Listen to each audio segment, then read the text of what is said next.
peu plus de bruit s'il vous plaît. Comment ça va? Ça va. Je crois que vous savez pourquoi on est réunis ici. Pour une conférence autour de Brigitte Lecordier et sa carrière et de comment Japan Expo a changé sa vie. Avant de l'accueillir, je vais vous demander d'applaudir s'il vous plaît les deux cofondateurs de Japan Expo, Monsieur Jean-François Dufour et Monsieur Thomas Sierdet. Bonjour. Brigitte, reste là-bas, s'il vous plaît. Accompagné de félicitations. Entre vous deux. Ouais, non, je vais être Un sandwich alors. Ouais, il y a marqué Thomas Sierdet, c'est moi. Parce qu'ils font des plans et après tout notre objectif c'est de tout casser. De tout casser. Surtout le sien. Vous allez bien? Oui. Vous êtes contents? Oui. Ça va pas durer. Alors Brigitte, merci de ta présence. Merci également Jean-François et Thomas de votre présence sur scène avec nous. Donc on est là pour vous parler vraiment de l'expérience de Japan Expo pour Brigitte Lecordier. Comment Japan Expo, le festival Japan Expo a changé sa vie. Donc on précise que c'est elle qui a choisi le sujet. Hein. Parce que quand elle a dit ça, on a fait En bien ou en mal? Oui, j'ai tenu au fait que Thomas et Jean-François soient à côté de moi aujourd'hui. Mais je ne les vois pas souvent dans l'année, en fait, c'est pour ça. Et quand on est à Japan Expo, on n'arrive pas à se voir à Paris. Il y a trop à faire. Et là, c'est bien, c'est cool, non? C'est très très cool, mais c'est un peu difficile à assumer hein, comme conférence. Alors, ils montent jamais sur scène, c'est ça qui est bien. Voilà, donc on n'est pas du tout. C'est bien, on est hyper à l'aise. Mais comme ils savent pas me dire non. C'est ça. Et il faut quand même savoir qu'une des raisons pour lesquelles on s'est lancé dans Japan Expo, c'est parce qu'on est tombé dans la marmite des dessins animés quand on était petit, dont on a une des plus ferventes représentatrices ici. Donc quand elle commence à parler de comment Japan Expo a influencé sa vie, sachant que sa vie a influencé la nôtre, ben, on rentre dans quelque chose d'assez métaphysique. Ouais, c'est vrai. c'est une boucle temporelle. C'est beau. Sans Brigitte, il n'y aurait pas de Japan Expo. Sans Japan Expo, il n'y aurait pas de Brigitte. Ouais, mais c'est vraiment ça. Donc le sujet aujourd'hui, c'est qui de l'œuf ou la poule? voilà, donc Enchaîne. très bien, il n'y a pas de problème. Est-ce que tu peux nous parler éventuellement de tes débuts dans ce milieu du doublage notamment? Comment es-tu arrivé dedans? Bah, moi, je suis tombée dans la marmite. C'était les années 80 où on est passé en France d'une chaîne à 40 000 chaînes et il fallait nourrir les programmes et notamment les programmes qui arrivaient d'Italie et du Japon parce que c'était un petit peu moins cher à la fabrication et du coup ils ont pris toute une bordée de jeunes comédiens en disant bah, c'est votre génération, c'est vous qui allez porter ça, etc. Et vous allez défendre ces trucs-là que nous on ne connaît pas. Et moi je me suis retrouvée, je pense que j'étais une des plus jeunes directrices artistiques en fait. On m'a confié carrément la direction d'animé. Et c'était lourd pour moi. J'étais comédienne, j'avais fait quelques films, quelques dessins animés, mais vraiment je connaissais pas du tout la culture japonaise. Mais ta première voix? La première voix, je dirais que c'est peut-être les triplés, je pense. Les triplés? Ouais. Wow. Les triplés. Un dessin animé français basé sur une BD de... Ouais. Comment elle s'appelle? Nicole Lambert. Ouais. Nicole Lambert.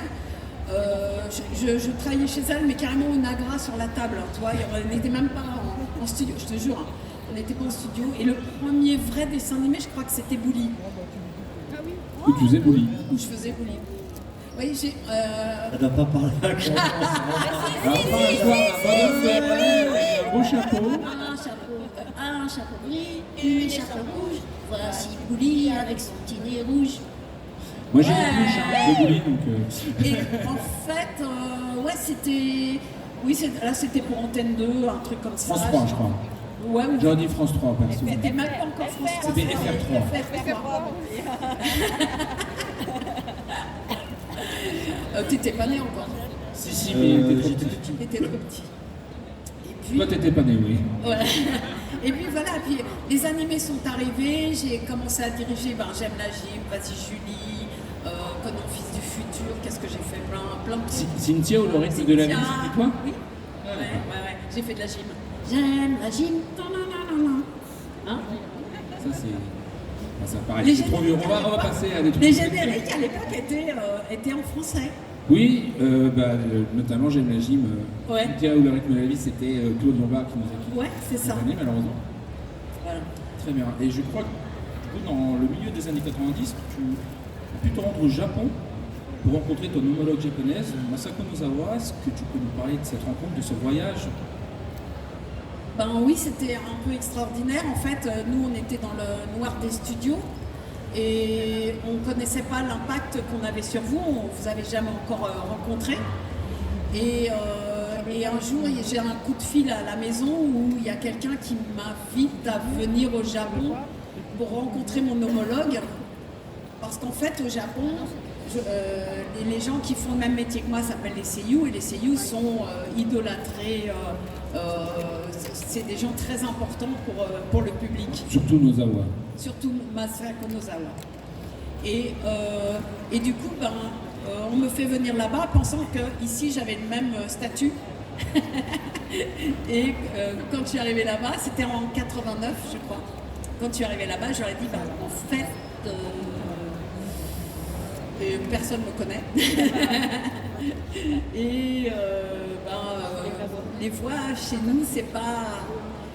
Et les Japonais étaient persuadés que la réussite de Dragon Ball de Dragon Ball en France était grâce à ma voix, quoi. C'est-à-dire que c'est le seiyuu qui porte l'animé. C'est pas faux. Oh, bah tu es mignon. Ah oui, c'est Ah si. Je pense que les gens ici peuvent témoigner. Il y a des premières fois, beaucoup de choses, et la première fois que j'ai eu Brigitte au téléphone, malgré tout, sa voix, même si elle change de voix pour faire Sangoku, sa voix ressemble à Sangoku. C'est Et vrai la première fois que je l'ai eu au téléphone, j'ai pas réussi à parler. Allô, Thomas? Et là, d'un coup, c'était fini. Voilà.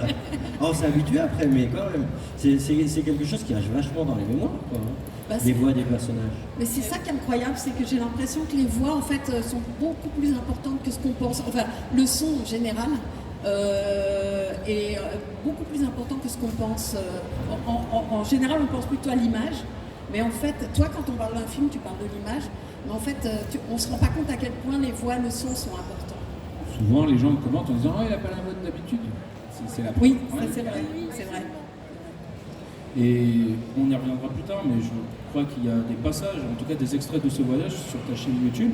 Ouais. On aura l'occasion d'en discuter un peu Parce plus tard. qu'ils s'abonnent tous à ma chaîne YouTube. Voilà, abonnez-vous tous à la chaîne de Brigitte Les Lecordier. personnes non abonnées ne peuvent pas rester dans la salle.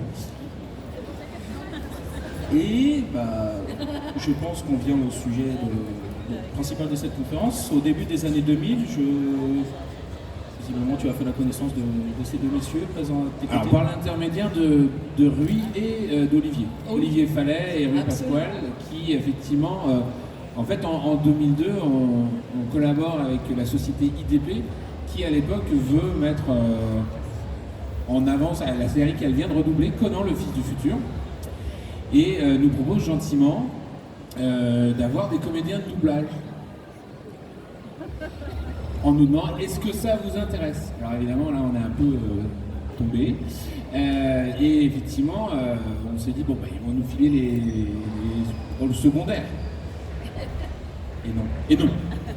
En fait, c'est rigolo parce que Rui et Olivier, c'est mes deux plus vieux fans dans le sens. Rui venait à la sortie de AB Productions pour me faire des interviews. Il était hyper. J'adorais ce gamin, quoi. Il était très jeune, il devait avoir 14-15 ans.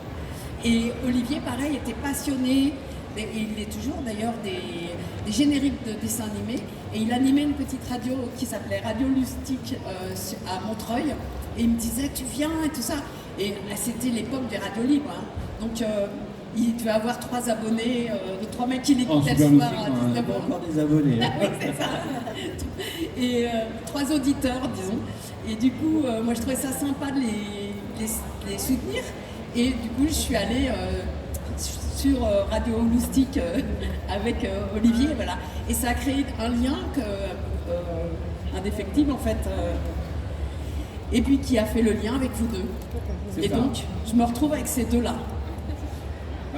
dans le cadre de Conan, justement, on en était à l'édition 3 de Japan Expo.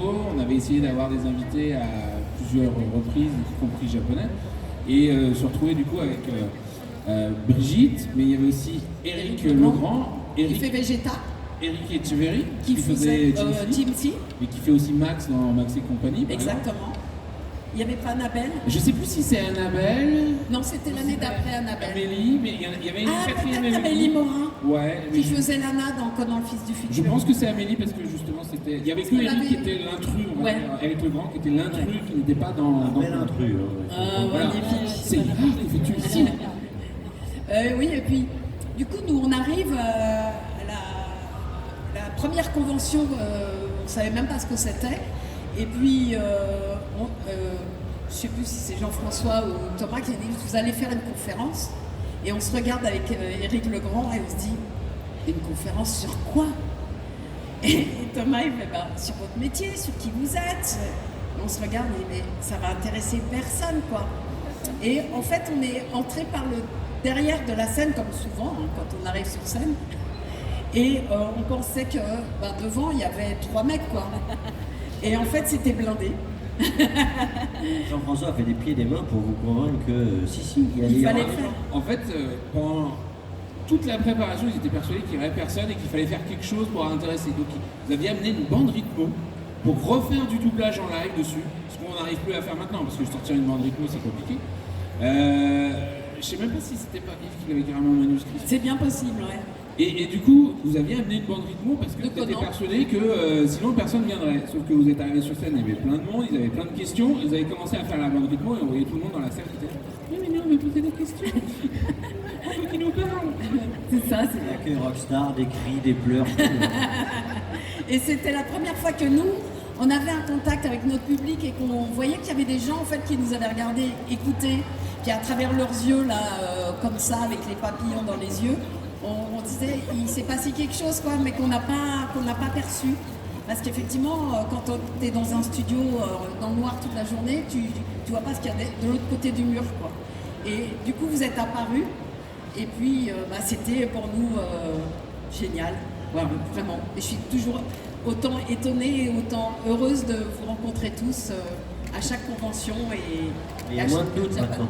Maintenant, tu sais quand même que tu as des gens. Maintenant, je suis plus étonnée, voilà. Par contre, tu nous confirmes, en fait, vous, quand vous doublez des épisodes, vous en doublez 3, 4, 5 par jour. Et donc, parfois, quand nous, on a passé 52 semaines avec vous, en fait, vous, ça représente 10 jours de boulot. C'est ça. Alors, oui, c'est ça. C'est qu'en fait, il y a plein de gens qui pensent qu'on connaît tout par cœur parce qu'on a passé notre vie à ça. Sauf qu'on a passé notre vie à faire plein d'autres choses. Et du coup, effectivement, on ne connaît pas. À la limite, vous connaissez mieux Dragon Ball que nous, ou mieux les animés que nous, quoi. Et qu'on les a redécouverts après grâce à vous, parce que des fois, tu te dis, ouais, il faut quand même que je fasse attention à ce personnage, où il y a des gens qui viennent me faire signer un personnage, et c'est moi qui fais ça. Et oui, c'est toi. Ah bon, c'est dans quoi? Et du coup, je découvre que, par exemple, j'ai fait un Skyrim, toi, et je dis, ah bon, j'étais là-dedans. Ok. Oui, effectivement, c'est le début de cette magnifique relation entre le public et toi. Et de fil en aiguille, au fil des années, effectivement, il y a eu Japan Expo, il y a eu d'autres festivals, d'autres conventions. Et effectivement, tu as pu voyager partout en France et même au-delà, je crois. Tu es sorti de la métropole pour aller dans les dom-toms, par exemple, dans d'autres salons. Comment est-ce que tu es aussi bien accueilli qu'à Japan Expo à chaque fois? Je l'espère en tout cas. Ouais. En fait, oui, l'accueil est génial partout. Alors, moi, je dis tout le temps, il n'y aurait pas eu Dragon Ball, il n'y aurait pas eu Japan, mais il n'y aurait pas eu Japan, il n'y aurait pas eu toutes les autres conventions. C'est-à-dire que je pense que c'est le numéro 0, c'est le pilier sur lequel tout le monde s'appuie. Zéro. Ouais, non, c'est le pilier, quoi. Et je pense que ça a donné envie à plein de gens, et tant mieux, et je suis ravie. Et du coup, effectivement, je sillonne la France, l'Europe, les pays francophones. Voilà. Il y a toujours du monde partout. Là, c'est Strasbourg. Au Zénith, c'est plein. Voilà. Brigitte fait une conférence, c'est blindé. Et puis, je suis allée l'année dernière, ou je ne sais plus, il y a 2 ans, parce que le temps, j'ai aucune notion du temps. À La Réunion, sur l'île de La Réunion, faire une convention. C'était une toute petite convention, c'était assez sympa et ils étaient hyper contents de m'accueillir. Et quand j'ai mis un pied sur l'île, en fait, je me suis rendu compte que là-bas, Dragon Ball, c'est pas un dessin animé, c'est une religion, quoi. Je suis arrivée, mais j'étais pourrie, gâtée, mais partout. Et j'avais du public, mais dans la rue, au cinéma, au théâtre, partout, au restaurant. Mais c'était super, quoi. C'est magique. Parce qu'en fait, eux, ils ont eu... tu sais, nous, le Club Dorothée s'est arrêté, je ne sais plus en quelle année, 97. Et eux, ils en ont eu jusqu'en 2005. D'accord. Donc, du coup, la génération d'aujourd'hui, elle est encore... Par exemple, Giovanni aurait pu regarder Dragon Ball. Fallait être à La Réunion. Oui. Voilà. Je suis né en 95 et j'ai pas eu l'occasion. Et ouais, c'est nul. Voilà, voilà, c'est génial, c'est de sillonner la France comme ça et de se rendre compte de cet engouement. Et cet engouement aussi pour les animés, pour les mangas, pour toute cette culture aussi, pour le Japon, pour la calligraphie, pour une culture aussi. Et là, tout à l'heure, je signe un truc et la jeune fille me dit, je lui dis, tu fais quoi dans la vie? Elle me dit, je fais des études de japonais. Elle fait, ah, t'es tombée dans la marmite. Mais ça me fait plaisir. C'est bien. Et ça me fait plaisir parce que ça a suscité beaucoup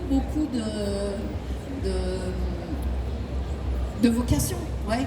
Et la petite différence aussi au tout début, c'est qu'il n'y avait pas les réseaux sociaux et tout ça. Donc en fait, pour vous voir, il fallait venir en convention. Ça, c'est Maintenant, ouais. c'est un peu moins vrai parce que tu es présente sur les réseaux sociaux.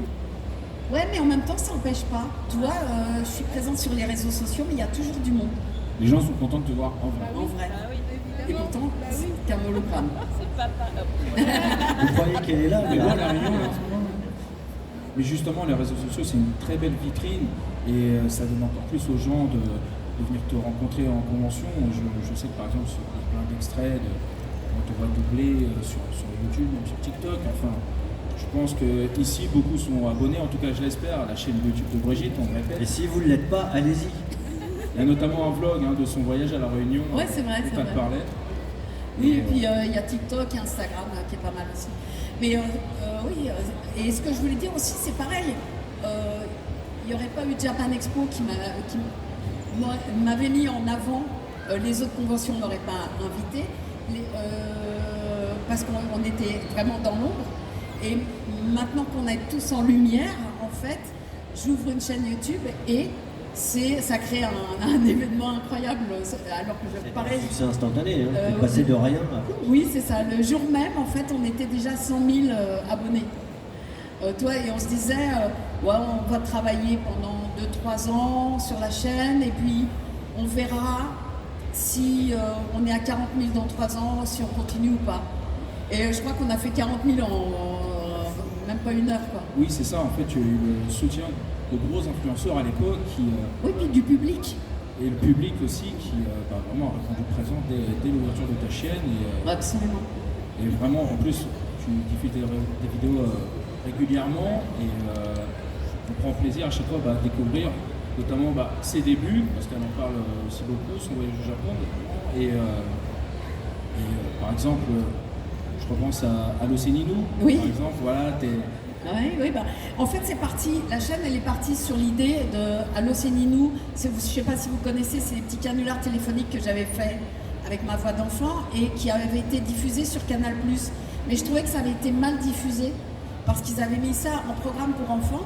Et moi, je disais, ouais, bien sûr, les enfants vont s'y retrouver, mais c'est surtout les gens qui me suivent qui vont s'y retrouver parce qu'ils savent que c'est Brigitte qui est derrière. Et ça, Canal+, ils n'avaient pas les codes. Voilà. Et donc, ils mettaient ça en programme pour enfants et du coup, les adultes, ils le voyaient en convention. Quand je passais, je mettais ma clé et je passais les Allo c'est Ninou et les gens se marraient en disant « Ah ouais, c'est rigolo, quoi ». Et donc, je me retrouve avec ça, avec ces programmes-là 2 ans plus tard, où ça va aller dans un tiroir, puisque tu sais, les chaînes t'achètent un programme pour 2 ans, puis après c'est fini. Et je me disais, c'est dommage, j'ai mis tellement d'énergie là-dedans, j'ai mis tellement de moi-même dans ces Allo c'est Ninou, c'est dommage. Et puis, YouTube commençait à arriver sérieux et je suis allée voir Cyprien, qui était quand même le mieux placé pour me donner des conseils.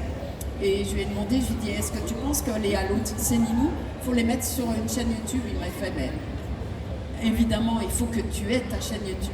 Et grâce à son pouvoir magique, je me suis lancée là-dedans. J'aurais jamais dû. C'est un boulot de ouf.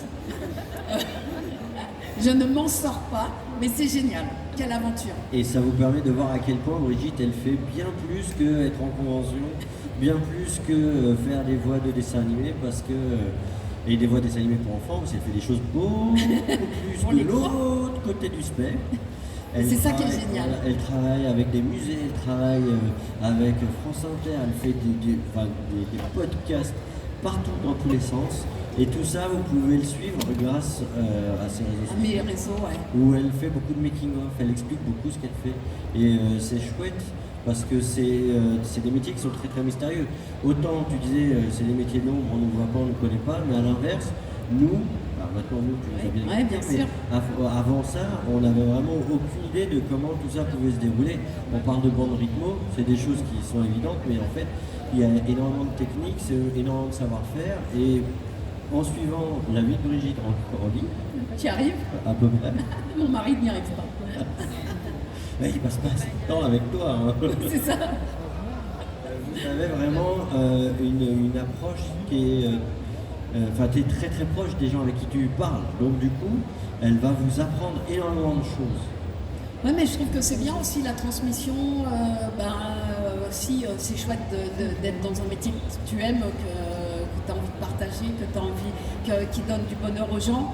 Tu vois, quand moi je vois les gens qui viennent signer avec des petits papillons dans les yeux et qui ont la même réaction que toi quand je t'ai eu au téléphone, eh bien c'est du bonheur pour eux, mais c'est aussi du bonheur pour moi, quoi. Ça, on se nourrit par... en plus, vu le monde dans lequel on vit, tu vois, ça fait du bien aussi d'avoir des sourires, du bonheur, des envies. Et quand tu dis, aujourd'hui, je travaille aussi avec des programmes qui sont plus pour enfants, pas que pour enfants, ben aussi, c'est ces enfants-là qui ont grandi avec moi et qui sont devenus des grands dadais, comme ça. Ouais. Et... grandir, Brigitte. C'est pas bien ça. Et en fait, comment je dirais, aujourd'hui ils sont créateurs à leur tour. Ils font du dessin animé, ils font des films, ils font plein de choses, des livres, plein de choses. Et ce qui est génial, c'est qu'ils ont encore envie d'être avec moi, de me retrouver sur leur propre projet. Et ça, c'est un partage extraordinaire, quoi. Quand tu es comédien et que tu travailles avec des gens qui te connaissent finalement par cœur, qui t'a fait grandir, etc. Parce que effectivement, je n'ai pas grandi moi, mais je les ai fait grandir. J'ai tout donné. Normalement, mes gènes, au départ, c'était 1m92. Voilà. Et j'ai tout donné. Et pour aller à l'inverse, pour nous, c'est magique parce qu'on a eu d'autres vies et Jean-François, il a beaucoup travaillé avec toi. Oui. Dans la production de VF. Et c'est tout ça, c'est un parcours, quoi. On commence à la télé, toi dans ta salle noire et nous devant les petits écrans. Et puis finalement, on se retrouve tous ensemble. Et puis tu disais que tu avais été influencé par nous dans l'envie d'aller en convention rencontrer le public. Ça nous fait très plaisir. Mais là, moi j'ai découvert aussi que les jeunes générations de comédiens de doublage avaient été influencés par toi. Hier soir, en discutant avec Arnaud Laurent, il a quand même fait partie de l'association dont j'étais président quand on a créé Japan Expo, puisqu'il a appris à faire du doublage avec Goto One Productions. Incroyable, je me souviens très très bien. Incroyable. Voilà, et quand il me dit, moi j'ai commencé à faire mes premières voix à Goto One, la vache. C'est génial. Et c'est génial parce qu'aujourd'hui aussi, pareil, dans les studios, je travaille avec des comédiens, avec des jeunes comédiens, plein de comédiens qui ont été influencés effectivement par le travail qu'on a fait quand on était plus jeunes et qui ont beaucoup de bonheur de travailler avec moi à mes côtés. Et c'est vachement nourrissant aussi, ça fait plaisir, toi. C'est mieux que si on disait j'ai pas aimé ce que tu as fait. Non mais c'est vraiment chouette. T'as envie de continuer. On travaille avec toi, mais ras le bol. Mais c'était un peu c'était un peu les discours des chaînes de télé à un moment, en disant cette fille on l'a trop entendue, faut arrêter la faire monsieur parce que là. Non. Ouais, mais je m'en fous parce qu'aujourd'hui presque on travaille plus pour la télé quoi. Donc tant pis pour eux. Mais pour parler justement un peu de ton actualité, je vais revenir sur cette nouvelle génération. Actuellement, tu l'as officialisé, tu es directrice artistique sur l'animé Free Ren. Et justement, en regardant un peu le casting, effectivement, tu donnes sa chance à la nouvelle génération. Et effectivement, est-ce que c'est des gens, par exemple, Kellyanne Blanc, par exemple, la voix d'Harry Potter, entre autres, c'est Marina de Machère, etc. Mais est-ce qu'il y en a vraiment d'autres à qui vraiment c'est leur première expérience et tu les encourages vraiment Là, à la rentrée, j'ai dirigé un dessin animé dont je ne peux pas vraiment vous parler, mais qui est une comédie musicale. Et donc j'ai travaillé qu'avec des chanteurs, mais des chanteurs haut de gamme, hein, parce que c'est vraiment comédie musicale. Donc on est allé chercher des chanteurs et des comédiens qui sont au théâtre tous les soirs à Mogador et tout ça pour faire les grandes comédies musicales d'aujourd'hui. Et du coup, leurs personnages, ils chantaient mais ils parlaient. Sauf que eux, ils n'ont pas l'habitude de la rythmo et de notre technique de doublage. Donc c'était génial, j'ai fait plein de baptêmes de doublage avec ces comédiens qui ont été vraiment géniaux, avec plus ou moins d'habileté, parce que c'est très spécial le doublage en fait. Et c'est toi qui as pu les choisir? Parce qu'en tant que directeur artistique, vous êtes censé pouvoir choisir vos comédiens. Alors oui, j'avais une directrice artistique, Magali Bonfils, qui s'occupait de toute la partie musicale. Et on a fait le casting ensemble. Et ce qui est génial, c'est que j'avais, tu sais, moi aussi pendant l'année, j'aime bien la transmission, donc je donne des stages de doublage à des comédiens pour les habituer au doublage. Parce que t'as beau jouer au théâtre et tout ça, quand tu te retrouves dans un studio, c'est un peu différent, quoi. Et du coup, des fois tu repères des gens. Et la fille qui faisait le rôle principal, je dis, il faut que je la mette dessus. Mais j'ai jamais bossé avec elle, j'ai eu qu'en formation, tu vois. Et je me dis, allez, je vais lui faire confiance et elle va assurer. Et j'en parle à Magali Bonfils qui me fait, j'ai pensé à une fille, et en fait on pensait à la même. On me dit, il y a une fille qui arrive là, qui est vraiment bien, et paf, et on l'a fait bosser. Et en fait, mais quel bonheur, parce qu'elle a été géniale. Et pareil, j'avais vu un petit jeune homme dans une comédie musicale que j'étais allée voir jouer, et je le trouvais vraiment particulièrement sensible et intéressant. Et je lui ai dit, puisque je vais faire un baptême et que je vais avoir le temps de vous former, tu viens? Et il est venu et je suis ravie, cette distribution, je suis vraiment ravie. Quand je pourrais vous en parler, ça va être génial. Chiant aujourd'hui qu'on ne puisse pas parler des projets. C'est devenu de plus en plus top secret. Oui. Alors du coup, je peux parler de Free Ren. Vous connaissez Free Ren? Oui, le manga en tout cas. Ouais. C'est parti du manga, bien sûr. Et c'est très fidèle au manga parce que je suis en train de lire le manga justement pour essayer de rattraper les épisodes que j'ai déjà doublés. Et en fait, c'est une question sur le temps, sur la temporalité et sur est-ce que c'est bien d'être immortel finalement? Est-ce que c'est un intérêt? Est-ce qu'il y a... est-ce que c'est quoi le temps humain, etc. C'est des vraies questions. C'est assez philosophique, c'est assez joli, c'est très très tranquille. C'est des belles images à la Miyazaki. Ils ont fait vraiment, c'est vraiment de qualité. Et effectivement, là, j'ai pu choisir mes comédiens comme j'ai eu envie. Alors, j'ai dû donner la liste, mais on m'a pas dit non, tu prends pas machin parce que nanana. Et j'avais envie de faire travailler Kellyanne Blanc, justement. Kellyanne, c'est la voix d'Harry Potter. Et en fait, il vit un peu ce que moi j'ai vécu avec Son Goku, c'est qu'on ne le met pas sur de nouvelles créations, parce qu'on lui dit « Ah mais non, c'est la voix d'Harry Potter ». Et puis moi c'était « Ah ben non, c'est la voix de Son Goku ». Même si je faisais pas Son Goku, je faisais une fille, on disait « Ah ben non, c'est la voix de Son Goku ». Oui, j'ai le même timbre, mais je joue pas la même chose. Et lui voilà, et je l'ai mis sur un des rôles principaux, et j'en suis très fière parce que ça marche très très bien. Alors oui, effectivement, il y a son timbre, oui, on peut identifier que c'est aussi la voix d'Harry Potter si on est féru de doublage, mais réellement, il joue très très bien le personnage. Justement, pour revenir sur Son Goku, je crois que l'année prochaine, on le retrouve sur Dragon Ball Daima, normalement, qui a été annoncé. On espère. Je ne pense pas. Alors, je compte sur vous pour me soutenir. Non, pas forcément, mais pour faire un peu de pression en disant on veut Brigitte dans cet animé. Parce qu'effectivement, en fait, il y a un nouveau dessin animé qui arrive de Dragon Ball et Daima. Et en fait, j'ai pas avec Goku qui redevient petit, un petit peu à la GT. Le truc, c'est que tout le monde est au courant sauf moi. Donc je me dis, est-ce qu'ils veulent vraiment pas me prendre ou est-ce qu'ils veulent me prendre? C'est scandaleux, c'est scandaleux. C'est scandaleux, voilà. Donc ils ont fait une super soirée pour prévenir tous les influenceurs que ce dessin animé allait arriver. Moi, ils ne m'estiment pas comme influenceuse parce que j'ai que 300 000 abonnés. C'est rien à Que 300 000. Et c'est incroyable quand même. Hein. Et du coup, je suis pas au courant. Alors, j'ai des potes comme Sofiane Le Geek et tout ça qui m'ont dit, ou Sifano qui m'ont appelé en disant on a eu une caisse à jouer. Et je dis moi, je suis même pas au courant. Voilà. Mais je pense que le public est prêt à manifester là. Si jamais n'était pas attribué. Tous à la Tour Eiffel. Attention, happening. Lance pas ça, tu vas devoir le faire. Hein. Chouette.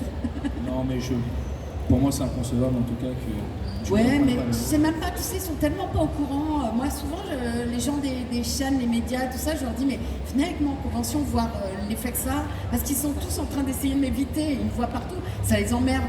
Mais je dis, mais c'est le contraire que ça devrait faire, quoi. Vous devriez être heureux. Et en plus, quand je défends quelque chose, une œuvre, et que j'aime l'œuvre, et qu'en général, je ne défends que des œuvres que j'aime, et ben, je vais au bout, quoi. Donc, ils ont tout intérêt. C'est débile. On fait suffisamment de caméras pour que les gens aient bien identifié l'affiliation. Hein. Alors, je sais pas si j'ai fait plus de caméras ou de nuages magiques. Ok, on t'accorde celui-là. Mais en fait, c'est le même personnage. D'accord. Ok, d'accord. C'est sombre. Hein?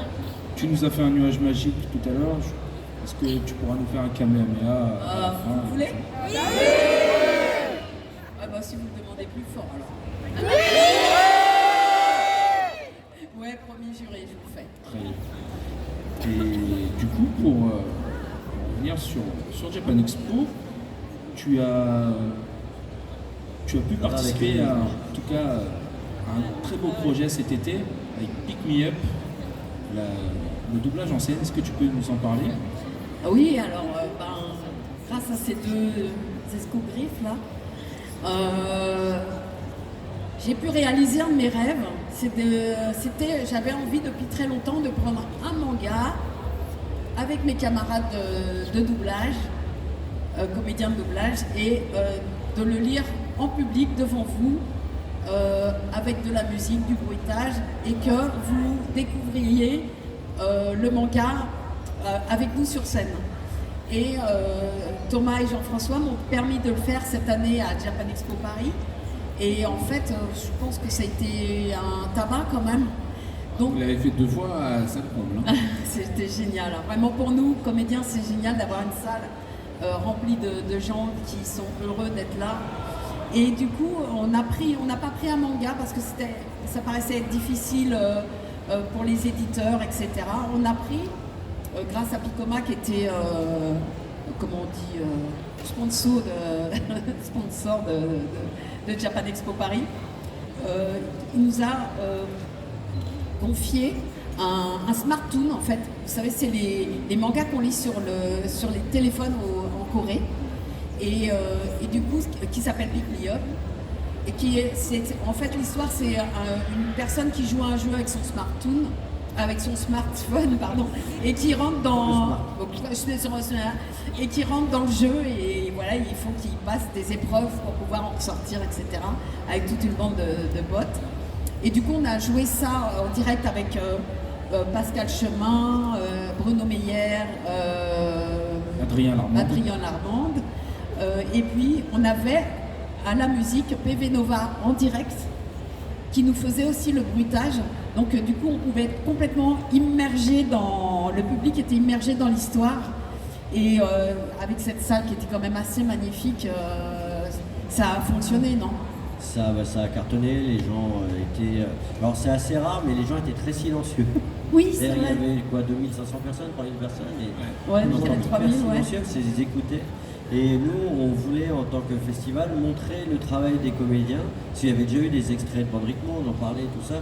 Mais montrer, parce que là, ça a été construit de A à Z. C'est-à-dire qu'on a pris quelque chose qui n'avait jamais été doublé ever. Ils ont créé les voix qui allaient avec les personnages qu'on leur a présentés. Ils ont fait toutes les étapes pour arriver à ça. Et ils ont joué sur scène. Et ça permet de voir ce qu'est vraiment le travail de comédien, de voir qu'il y a énormément de technique, de technicité. Moi, c'est pour vous dire, alors que c'était tout énorme, mais ce qui m'est le plus resté, c'est qu'à un moment donné, vous êtes 4 sur scène, il y a une foule sur l'écran, et à 4 personnes, ils ont réussi à simuler les bruits d'une foule. Ouais, c'est ça. Et c'est juste hallucinant en fait quand vous le voyez en direct.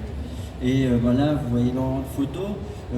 Sur la chaîne, Ça c'est Bruno Meyer. ouais, sur la chaîne de Brigitte ou sur la chaîne de Japan Expo, vous pouvez retrouver l'intégralité du programme à voir, parce que vraiment c'est hallucinant de voir à quel point il maîtrise toutes les étapes. Quand il change de voix, Bruno Meyer il a 2 micros parce qu'il fait des effets spéciaux en même temps qu'il fait les voix. On le voit, il saute d'un micro à l'autre. Il joue plusieurs personnages. Eh bien, c'est la même personne qui joue, même dans le comportement que vous avez devant le micro, ça change en fonction des Oui, personnages c'est que ça. vous jouez. Ouais. À voir pour nous de l'extérieur, c'est hallucinant. Mais tu te rends compte qu'en fait, tu as affaire à des comédiens. Et il y avait une prouesse technique à faire pour montrer ça, parce que c'était assez prise de tête, assez compliqué de faire les images de 14 mètres sur 5 avec les comédiens qui voient le texte, qui défilent derrière, mais qui doit défiler devant. Et c'était un certain, comment ? Louis Lecordier, non? Je connais pas. Je ne connais pas. Moi non plus. Dans C'est- les népotismes, tout ça, voilà. C'est Louis, c'est enfin, Louis pas qui mal de nous a fait choses, ce qui défile travail. en longueur, puisque vous scrollez sur votre téléphone, comme on disait un smartphone, et il a tout découpé de manière à le rendre suivable quand vous doublez. Un boulot de ouf. Il a fait un mois où Il est derrière, il est timide, il est devant. Ah mais non, il est là, allez, montre-toi. Louis On va Lecordier, l'applaudir. le grand, le beau. C'est tout à fait objectif. Ouais, C'est ton grand frère, c'est ça? c'est mon frère. Et voilà, et c'était une magnifique aventure pour nous. Et c'est vrai que ce que disait Thomas, c'est qu'à Japan, en fait, il y a eu effectivement des focus sur les gens qui font de la danse, des gens qui font de l'écriture, des gens qui font du manga, mais il n'y avait pas eu effectivement sur le doublage, et du coup c'est chouette de vous montrer ça. Et on va le remontrer une autre fois, normalement, c'est quand d'ailleurs, ce mois de mars? C'est au mois de mars. Mais je me souviens plus, à Japan Expo Marseille. On attend le go de Picoma, mais on fait tout pour vous le On remontrer fait tout pour. à Marseille. Puis on a aussi, on essaye de voir si on peut pas aller dans des cinémas par exemple pour le montrer. Enfin, Ouais. c'est du travail, c'est un peu long. On a eu de la chance en fait, les gens qui ont créé Pick Me Up, les artistes, un des créateurs était présent en fait. Ça, c'était Et génial. il a adoré l'expérience Ouais. parce qu'ils nous ont quand même laissé torturer leur histoire, hein, parce que la découpe. Parce qu'il faut a été- découper, voilà. ouais, c'est Et compliqué. ils nous ont laissé tout faire, donc c'était hyper sympa. Et quand ils ont vu le résultat, ils sont hyper. J'ai trouvé ça ouf quoi. Et du coup, ouais, si on peut, on va essayer de leur montrer un peu partout en France dans les cinémas.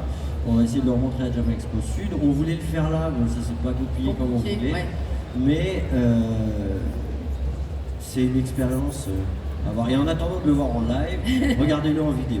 Oui, oui, oui. Et je suis en train de finir le montage du Elle a making fait of. un making of Ouais. et ils étaient tout le temps là, donc ça va être. Oui, puis image de- on a pris aussi les images quand on répète à la maison, etc. Donc voilà. Pour vous montrer le travail que c'est pour les 45 minutes de spectacle. Le travail Ouais, de et ouf puis là, que c'est. on parle de lui, mais il y a tous les techniciens qui étaient derrière parce C'est qu'il ça. a fallu mettre autant d'écrans de répétition parce que là, on voit le grand écran, mais en fait, chacun avait son écran devant lui. Il y avait les gens pour synchroniser avec la musique, avec les. Enfin, il y en avait un, son boulot, c'était d'appuyer sur un bouton, ça défile. Tout ça pour des mecs qui font des voix de dessin animé. Oui, c'est vrai, je suis désolée. Tout ça pour ça, Ouais, tout ça pour ça, ouais, c'est nul. Ouais. Puis c'est pour les mioches, non? Les trucs pour les mioches. Les dessins animés, c'est que pour les enfants. C'est aussi Merci. Pour les enfants. Les deux. Bon, en tout cas, pour conclure un peu cette conférence, merci Brigitte. Bah, merci à vous, merci à Thomas, merci à Jean-François, merci à toi, Giovanni. Merci à toi pour tout ce que tu as apporté un peu à cette culture. D'ailleurs, vous avez vu dans les images de convention des images de la convention de Giovanni, dans laquelle je suis aussi régulièrement. Parce que voilà, ça crée des liens. Ça fait des liens, des vocations. Ouais, tout à fait. Alors je m'essayerai de Allez en doublage. convention partout. Partout. Voilà. Surtout à Japan Expo. Surtout Japan Expo. Bah, c'est mes chouchous, alors vous êtes obligés de venir, voilà. Même quand je suis pas là. Est-ce qu'on peut passer au mot de la fin? Un mot de la fin. Mot de la fin. Bah, je vais me lever quand La même. réplique de la Ça fin. se voit pas que je suis debout, mais Sortez les téléphones. Hein. vous le faites avec moi, les gars? On va sortir n'importe comment. C'est Et quoi, Jean-François, ça va gâcher. Jean-François, il s'y colle. Non, Jean-François, il va filmer. Ah, d'accord. Avec vous tous? Oui. Alors, je vous propose un truc. Je vous fais un kamehameha. Et après, vous m'en faites un. Chiche, d'accord. Alors, attention, pour vous tous. Kamehameha.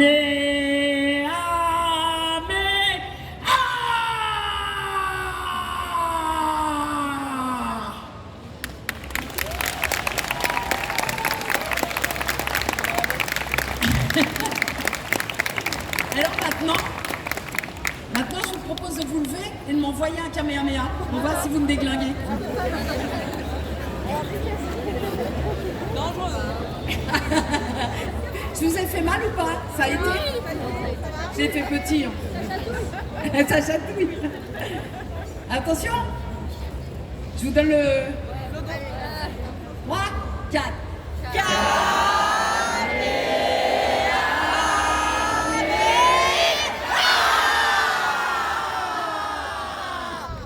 Merci. Vous êtes les meilleurs. Bravo à tous. Merci de votre fidélité. On a senti l'énergie jusque-là. Merci. Bon, vous êtes obligés de vous abonner à ma chaîne. Vous êtes obligés de revenir à toutes les Japan. Oui. Après, ouais. Merci beaucoup. Merci à vous. Merci.